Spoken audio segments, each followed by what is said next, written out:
Hi, Pat the Podcast Editor here.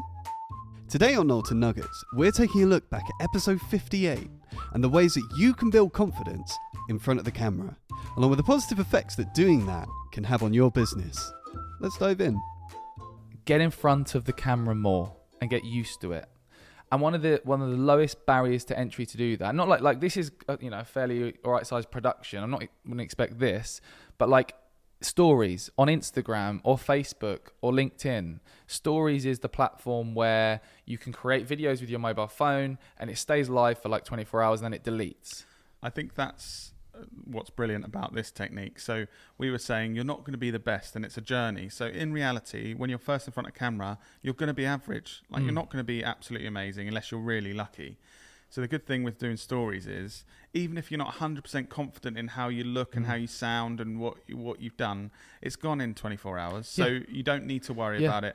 People aren't going to be looking back in 2 years going, God, they are not a credible business. No. Did you see how she said that sentence? Exactly. And it feels unnatural.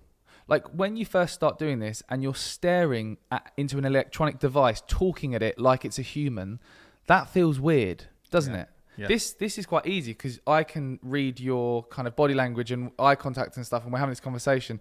Looking at a bit of glass, or an electronic device and trying to speak to it like it's your mate feels really weird. But when, like anything, when you train that muscle, when you do that more, it then feels more natural and less weird. Do you know what I mean? Yeah.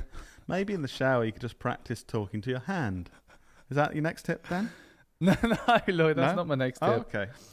My next tip's actually about pushing yourself outside your comfort zone and going out and speaking to more people in the real world. Because like I mentioned earlier, going to more networking events and that kind of thing, that small amounts of confidence building over time is going to compound and going to help you get that experience of communicating. And again, transferable skills that can then be transferred over to being on video as well. Especially if you're talking about the same thing. So in business, if you're talking about your world, whatever it is that you do, and trying to make sure you can communicate effectively about what you do and the value it adds and that kind of thing. Yeah. You're practicing with people, getting their reactions, Yeah. and then it's going to make it easier when there's a camera in front of you to talk about that stuff. Exactly. So there you go. For more on building your confidence on camera, why not go back to episode 58 to find out more? And tune in next week for another Knowlton Nugget.